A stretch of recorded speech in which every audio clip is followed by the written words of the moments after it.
This is WLKY. Live, local, late breaking.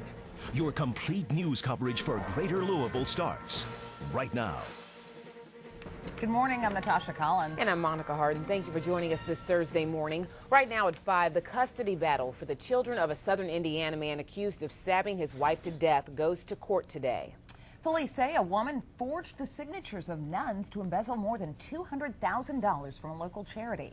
And local protesters will take part on a nationwide movement today with an afternoon rally in downtown Louisville. We'll get to those stories and more in just a moment, but first let's take a look at your Thursday morning forecast with meteorologist Matt Milosevic. Good morning, Matt. Well, good morning, Natasha and Monica. Good morning, everyone. Here we are, top of the 5 o'clock hour. Chilly outside with numbers in the 30s and a wind chill factor that we'll have to talk about as well. We'll first start out, though, with the Doppler network. Looks a little busy out there this morning, and after the past couple of days of rain, well, you might look at this radar and say, oh no, we've got more unsettled weather on the way. But that is not the case. Lowest levels of the atmosphere too dry to support any rainfall or even some wet snowflakes that look like they're showing up in eastern Kentucky. All of this evaporates before it hits the ground, and we're left with just cloud cover out there this morning. And that cloud cover will give way to sunny skies as we head into the afternoon. If you look in the upper left-hand corner of your screen through central Illinois and back off into Missouri, you can see that those clouds are beginning to give way to clear skies, and that will be a trend that will continue across the region as we make our way through the day. Temperatures chilly, though, underneath the mostly cloudy skies this morning along the Ohio River Valley.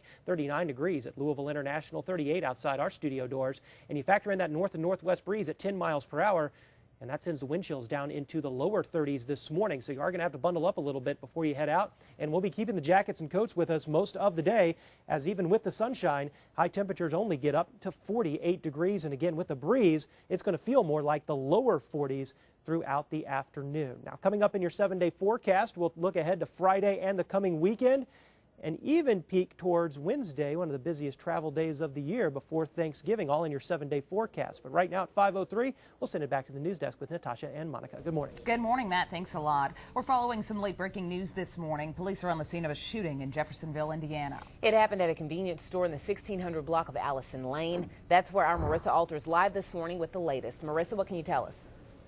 Well, Monica, Jeffersonville Detective Todd Hollis just arrived on the scene. What he tells us is that this was an attempted robbery that led to a shooting. It happened just around 4 here at the Q Mart. It's at the corner of Allison Lane and Middle Road. He says it's believed 2 suspects were involved. Some kind of gunfire was exchanged between them and the clerk. One of those suspects was hit and was taken to the hospital. The other suspect ran away. Police are now looking for him. You can see Indiana State Police and Jeffersonville PD are on the scene. We've also seen a couple police dogs as well. They've actually extended the perimeter of this crime scene a little bit to include more of the parking lot, and we're actually being told it could be extended back to where we are right now, so we will likely have to move. In that crime scene, though, are 2 bikes, and they are believed to belong to those 2 suspects. Again, information still coming in. We are not sure the condition of that suspect that's in the hospital or really anything having to do with the clerk, but it is believed that he is okay. We'll continue to bring you more updates as that information becomes available. Live in Jeffersonville, Marissa Alter, WLKY News. All right, thanks a lot, Marissa. Time now is 3 minutes after 5. A custody hearing is scheduled today for the children of a southern Indiana man accused of stabbing his wife to death. 46-year-old Edward Bagshaw pled not guilty to murder yesterday. His 6-year-old daughter and 2-year-old son are staying with his mother, but the mother of his late wife, Kelly, wants the children with her. And I'm going to fight for them. Those are my grandbabies, and I'm going to fight for them because that's what Kelly would like. I anticipate filing, again, the motion for the psychiatric evaluation with a mind of maybe an insanity defense at some point. A judge denied bond for Bagshaw. His trial is now set for April. Time now, 5:04, and she's accused of forging the signatures of nuns in order to embezzle $200,000 from a local charity. Police arrested Mary Kathy Montford yesterday. Investigators say she stole $200,000 from the Little Sisters of the Poor while she was working there as a bookkeeper. They say she would take blank checks, write them out to herself, forge the signatures of the nuns on them, and then deposit them in her husband's bank account. She was released from custody after her forced court appearance yesterday. Her husband is not currently facing any charges. A neighborhood association files a lawsuit against a couple running a wildlife rehab center in their backyard. For the past year and a half, Brizette Williams and her husband Bruce have run Second Chances Wildlife just outside of their Goshen home. It's a nonprofit that takes in injured, displaced, or orphaned animals. The suit, filed by the Buckeye Trace Homeowners Association, alleges that the couple runs a business on residential property, built structures without approval, and says the business is or may become a nuisance to the neighborhood.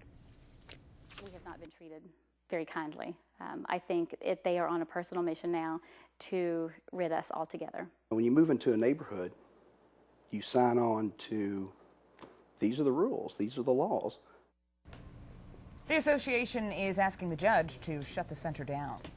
5 minutes after 5 now. Today, the National Occupy Wall Street movement is planning a day of civil disobedience. But in Louisville, organizers are taking a different approach. Here's Eric King now with a look at the group's plans. Eric? Yeah, hopefully much less dramatic here in Louisville than, say, New York or perhaps Oakland, California. Today, the group here is taking on what they call Privilege, hosting a rally at 6 in Jefferson at noon. The group says Privilege deals with sexism, racism, classism, and homophobia. This is all part of the group's 7 days of solidarity. Yesterday, about 20 of them protested health care, demanding a government-run insurance program that cuts out private insurance companies. First, they rallied at Jefferson Park. Then they marched to Humana, where they accused the company of using power and wealth to lobby against universal health care. So we are very hopeful that the new energy that rises up out of our country with the Occupy Wall Street movement will boost us ahead and help us to get closer and closer to building the movement that will be more powerful than that corporate power, and we're going to work on it until we make it happen. Across the bridge and up to Indianapolis now, protesters are being forced to clear out their camping supplies by the end of the day. State authorities also say there could be arrests if anyone resists the efforts to remove the items. The state says protesters can continue demonstrations around the clock, but they'll have to do it without camping chairs, food, and other accessories. I'm Eric King, WLKY News. Thank you so much, Eric. Time now, 5:07, and it was a highway dog chase in Arizona. Find out what led to officers following this fleeing pup next on WLKY. And it's chilly outside this morning. Temperatures in the 30s across the viewing area. A brisk west and northwest breeze sending wind chill factors close to freezing. It's going to be a cold Thursday and a chilly finish to the work week. Find out if we warm up in your 7-day forecast. Up next.